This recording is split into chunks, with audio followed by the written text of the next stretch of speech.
Well, it's lovely to be here. Thank you for having me, everyone. I was very much looking forward to this talk tonight. I have been thinking and mulling over the things that I'm going to talk to you about for quite some time. I think that the best way for me to start is to give you a little bit of how I personally got here, because I think that my personal story is a part of how I was able to access a lot of the language around power, because I didn't grow up really having much of it. I grew up in a low-income community here in Southern California. I live in Los Angeles right now. And as my mom is from Mexico, my dad is from Guatemala. I'm first generation American, first in my family first in my nuclear family and in my mom's family to go to college. Definitely first in my entire family to be a career professional, and be a part of mid-wage and high-wage work in the United States. And I think the crazy thing about that to me is there are so many rules, like norms and things that you don't know when you come into this world, right? And I think in particular, I have learned a lot about power because when you have spent an entire life not benefiting from a lot of systemic power, and then all of a sudden you're in a hierarchy and you have an organizational power or an ecosystem power, it becomes very clear to you, right? And so when I went to college, I went to the University of Southern California, and started work with young people there, where I was like 19 and a camp counselor and running a camp for low-income students that were third through fifth graders in South Central Los Angeles. And it was my first encounter at any measure of power. And then it took until about 6 years ago when I became an executive to really start to see what power was, because no one explains. People will give you a job and give you the parameters of the job and the things you're supposed to get done, but they don't talk to you explicitly about the tools you now have at your disposal because you have more power, or the disproportionate impact of those tools on other people, right? And one of the things that I have learned deeply at this stage in the game, and much like most people, I have learned it off of the backs of the people that have worked for me, and want to be clear about that, right? Like, this learning ends up coming at the consequence of other people because we don't have a language around it. And it is as you mess up that you start to understand it. And so tonight, that's what we're going to do. We're going to talk about power. I think that the first thing that I would want to draw out for you that was shocking to me when I got into a position of power was that when you have power, you are making choices on three different things at all times. Financial sustainability. So can everyone's salaries get paid? Am I going over budget? Like all of those questions. Impact, which, depending on what industry you're in, I was in the social justice field, working first in education, then in healthcare, most recently in technology. So impact was like people served, are we meeting mission? But it can also be, in whatever your field is, the production of the good that you are in charge of, right? And that, I think sometimes people conflate that with financial sustainability, but those two things are two different things. And then the third thing is culture, right? Because once you get power, you are in charge of the experience of the people around you, right? And the way that I parallel parked the car to understand this. And I say that because it's like when you're parallel parking a car and you can't quite fit in the space, was making decisions that prioritized one of these things over others and facing the anger or resentment or sadness or disappointment that people had when your focus was obviously on financial sustainability and not on anything else. Or obviously you only care about culture and not anything else. Or obviously you only care about like our impact, but you don't care about anything else. And you start to get accused of that very early on when you start to get power, right? And you're like, but no, I'm making choices here. This was one choice. I will make another choice at a different point in time. But the things that people don't explain to you, right, is that when you are in entry and mid levels of an organization, you are given decisions, like your decision-making rights do not impact the other two pieces of the triangle, right? You are given decision-making rights that are like, hey, I'm just going to be fully focused on impact, and I can be.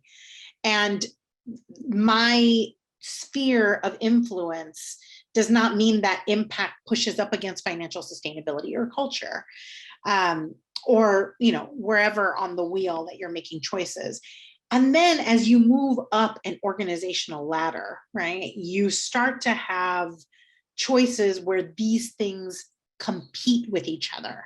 So you have to make decisions where 1 to 2 of the things in this triangle lose in service of the third piece.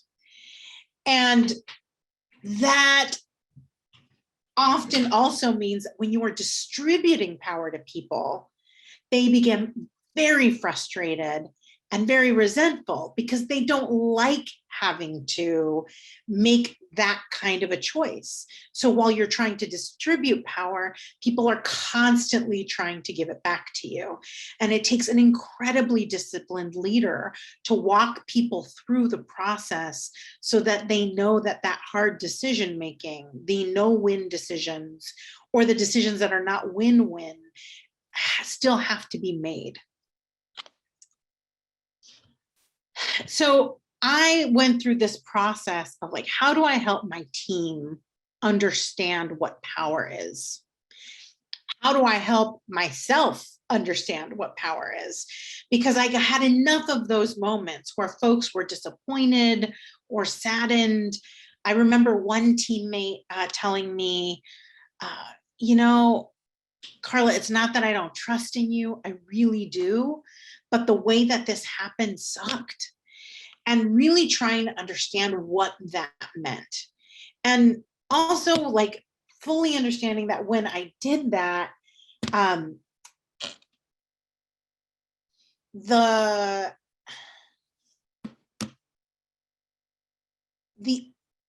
arc of understand, like when I was trying to translate those choices as being a strategy, I was not giving out enough information for people to understand the context around my decision making, right? And I didn't have language for what I was doing, right? And so a lot of the stuff that we're going to talk about here is like the language I was able to put to it to be able to explain it to a team. So first, we've got to ask ourselves, what is power? And I'm going to start with institutional power, because I believe that institutional power differs from the way we are experiencing social power right now. We're going to talk about that quite a bit.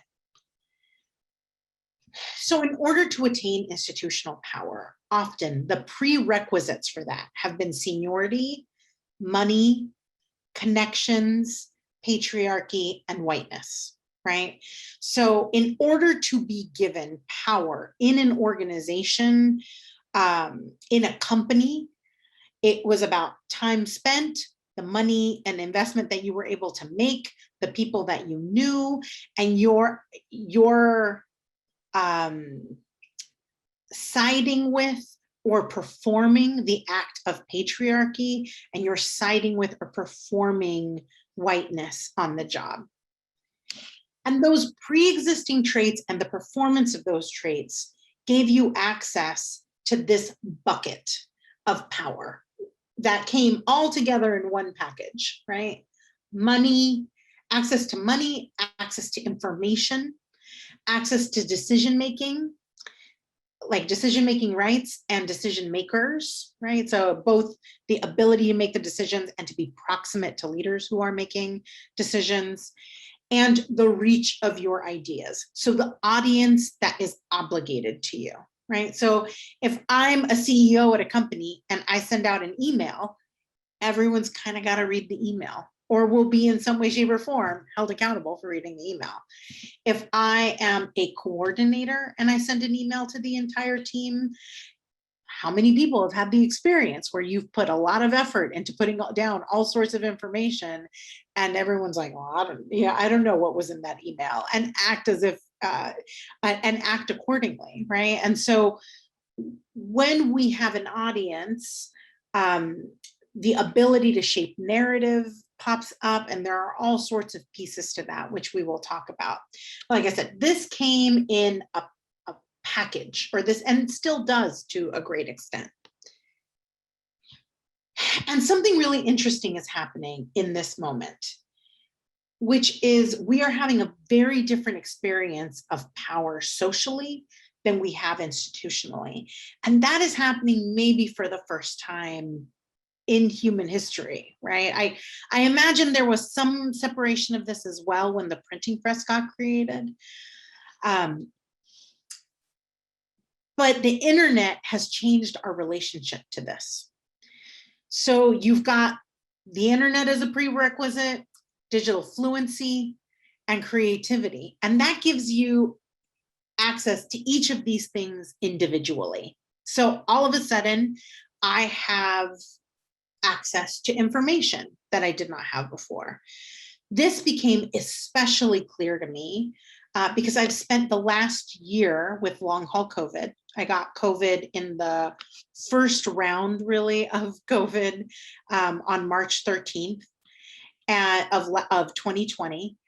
And no one knew what long COVID was. And for those of you who do not know, long COVID is a persistent set of symptoms that exist post an acute COVID bout, sometimes without an acute COVID bout, that are like tachycardia, fatigue, all sorts of different kinds of pains, cognitive deficits and disorders that you are working through, a loss of autonomic functions at times. So I'm on heart medication right now to keep my heart rate low, and it was really scary because when I started to get long COVID was not in the lexicon.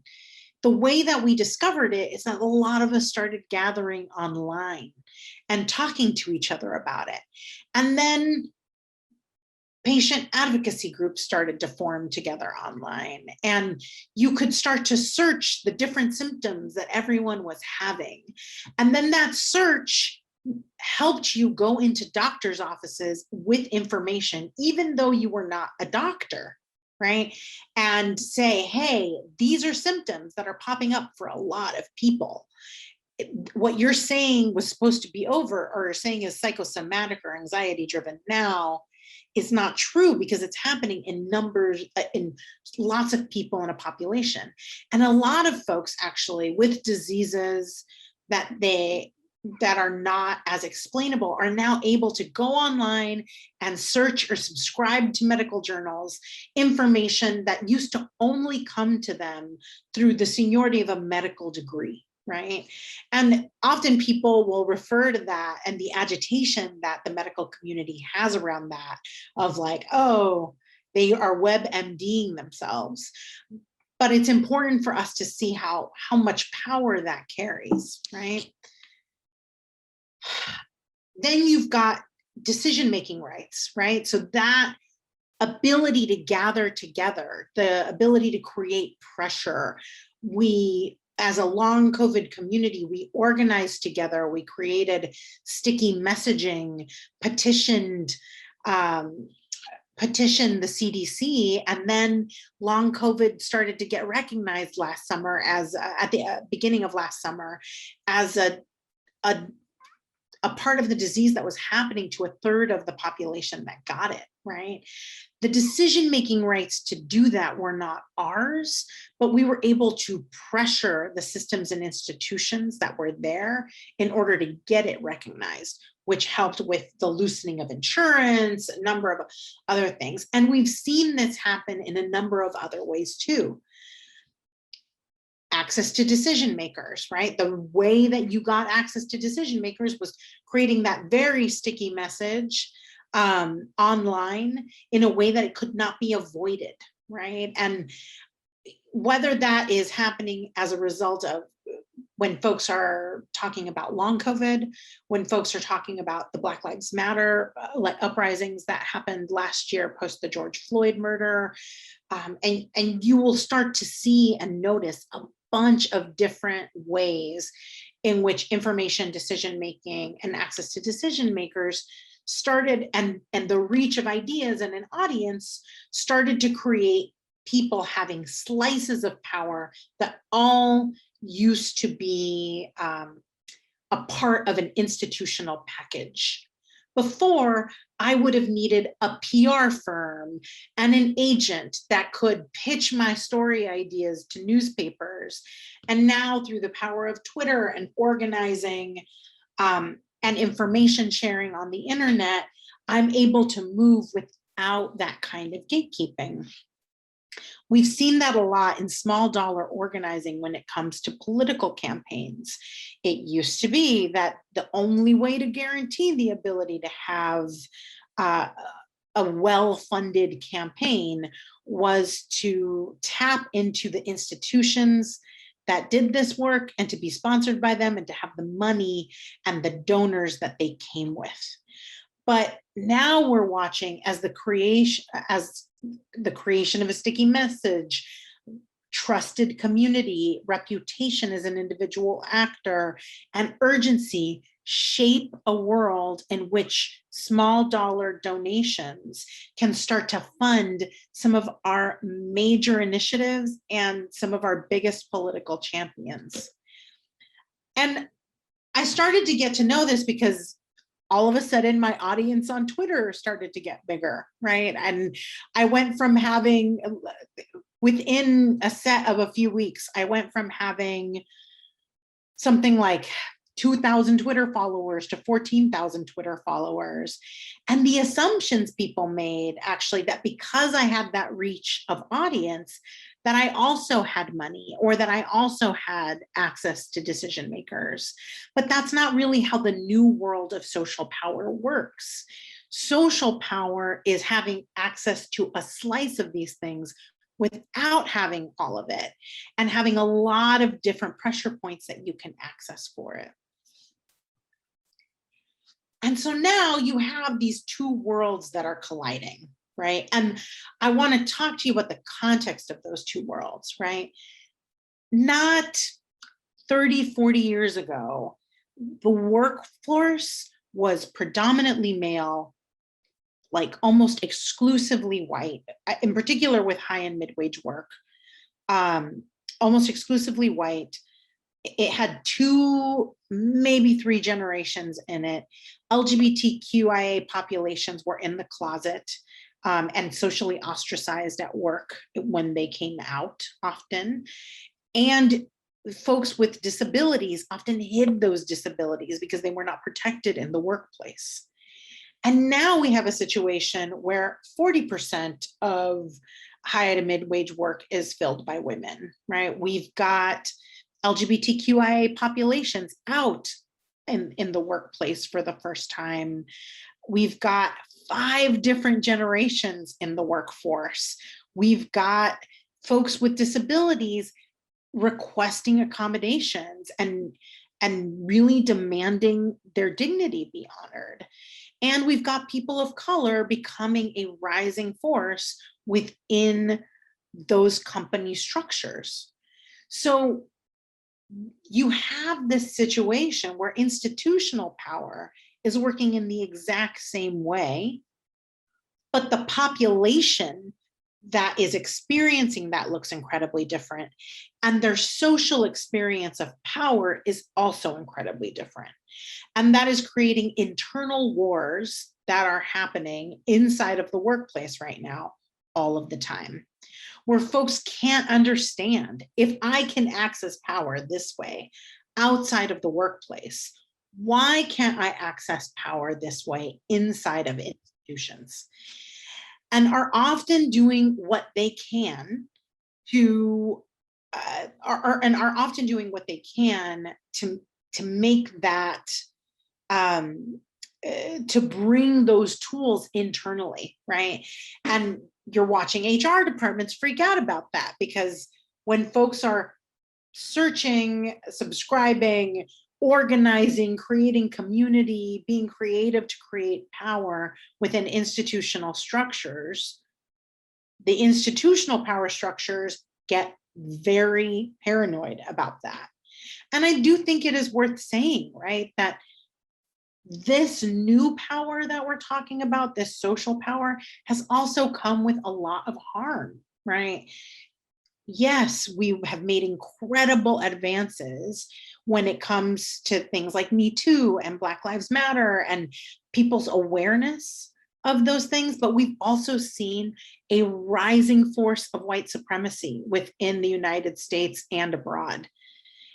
We have watched as unchecked, this power has been used to harm women of color across the internet, right? And that has started happening during Gamergate. For those of you who are familiar with that moment in time, but and has continued to happen as we move across, right? I just watched a story of a doctor in West Virginia go viral, where she's talking about patients that she's seeing at the end of their lives who are unvaccinated, and them begging her for a vaccination at the tail end of their lives, and folks being like, oh, I don't, it's too late, I'm so sorry, she tells them, and that encourages their families to get vaccinated. And the moment that I saw that go viral, my first thought was like, oh my God, this poor woman and her safety, right? Like I immediately went to the white supremacists and anti-vaxxers that were going to be attacking her online, because this, like the social power that we're talking about here, is like the Wild West. It does not have controls or checks or balances, and it does not have protections for the most vulnerable. However, with that power, the vulnerable have also been able to create, right? So there is a tension that happens there that I think is very frightening for institutions in particular. So you start to see that tension pops up for lots of different people, but more than it pops up for, let's say, white men in the workplace, it pops up, that tension becomes front and center, something that women and men of color have to deal with, right? You start to have a dual mandate that pops up. One being the institution's mission, like what you are there to do, like the work you are there to produce, and the creation of an equitable organization. And while white men are petitioned to care about that, there is often no expectation that they will. And power is often invisible on white men in a way that it is very visible on women and men of color. And that is because often we haven't had that power, whether that is in or outside of institutions.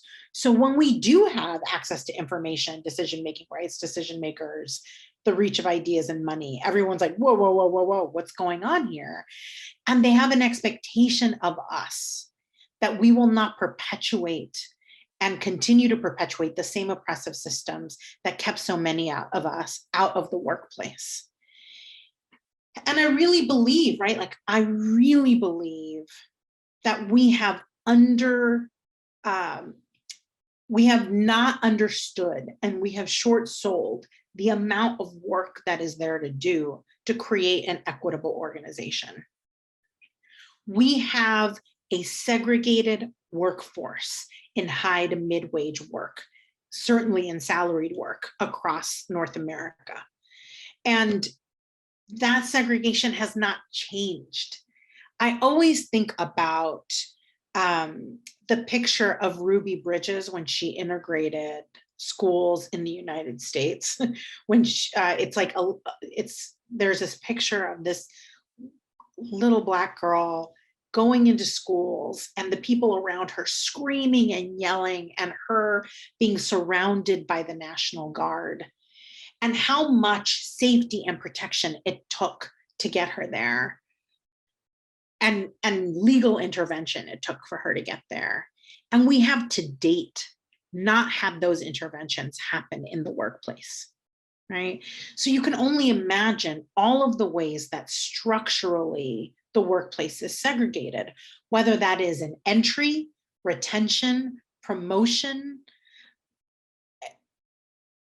It shows up everywhere, right? And you start to see it because even when folks can get in, and I know that this particular group understands this more than most, be it women in male-dominated industries, like, you get in and 2/3 of marginalized people will leave because that workplace is so hostile to them, right? I'm trying to remember the woman, what was the name of the woman earlier who told us about her new great promotion? I think it's really clear, right? Like, you deserved that promotion, or you deserved that ability to move up the hierarchical chain and to be able to do your best work before this. But the gatekeeping of power and the ways that it has been structured so that only certain people get access to it means we are experiencing a workplace that has so much work left to do to represent that. And unfortunately, we are going to be the ones that unwind that, because historically, we haven't seen the project as an urgent project to take on. And that means you're getting a bunch of young people, especially. I mean, I think actually it's impacting the entire workplace across age, but you are getting a bunch of young people, especially, that look at that gatekeeping, look at the way that they have access to social power in their worlds, and come into institutions, and they're like, we're not having it anymore. We're not gonna do this. And often I think we misunderstand how much we know about how to create an equitable workforce. And we think it is a project that can happen overnight, when really it is a project that it's going to take the labor of many, many, many, many people to understand and unwind. And that's when we get to innovation, right? Like, that's the moment in time that we are in. And the demographic shift of the United States in particular, the United States is forecasted to be majority Black and Latinx by 2043. And that will end up becoming an apartheid economy at that point, if we are not innovating highly. Now, I don't know the stats for Canada, but I imagine that we're along similar tracks in that way. And it's going to take all of us to really look at it. And so what does it mean to innovate with that dual mandate? So one, it's about sourcing ideas, right? Are the people most affected by the decision that we are making in this room? And if they aren't, what information are we missing as a result of not having them there? Often we will miss out on really critical pieces of information because there is this thing that happens when folks have not had like the same amount of experience, the seniority piece, right? They know how to articulate that something is wrong. They know how to articulate that there's a problem, but they don't have enough workforce experience to think of solutions often. Or when they do, those solutions are so threatening to the people in power that they are unwilling to really take a look at them. So it's important in the sourcing of ideas to create the conditions for all of that. The second thing is experimentation, right? Am I so paralyzed by perfection that I'm unwilling to take risks? I am of the opinion that actually it's probably illegal right now to have an integrated workforce the way that our laws are set up, because this structure is not just a person-to-person thing. This is about policies and systems and laws, and we're going to have to experiment and push on that legality quite a bit in order to fix this. And a lot of institutions are unwilling to take those risks. So they put the amount of risk on the individuals at the least empowered places in the organization. The third thing is to iterate, right? Are enough resources devoted for me to be able to see what's happening, see where the breakdowns happened, where exclusion happened, and to experiment out of that? And then a real importance in the postmortem. So how thorough is the analysis that you have for all projects and teams around the systemic incentives and barriers that people have to traverse to be an empowered employee in the workplace? I cannot tell you how big of an opportunity we are in the middle of. I've often heard people talk about the demographic shift in incredibly scary ways. Like, I know over the course of the last year, like my own culture has, and definitely over the course of the last 4 years, my own culture has been called an invasion, an invading army. And I think what we're missing out on here is that the restructuring of the workforce will actually be a net benefit to all of us. Like, if we undertake this project as with the seriousness and the love that is possible, we will be able to create a workforce that benefits us in the long haul. And that will exponentially create opportunities for people around us. So where to start?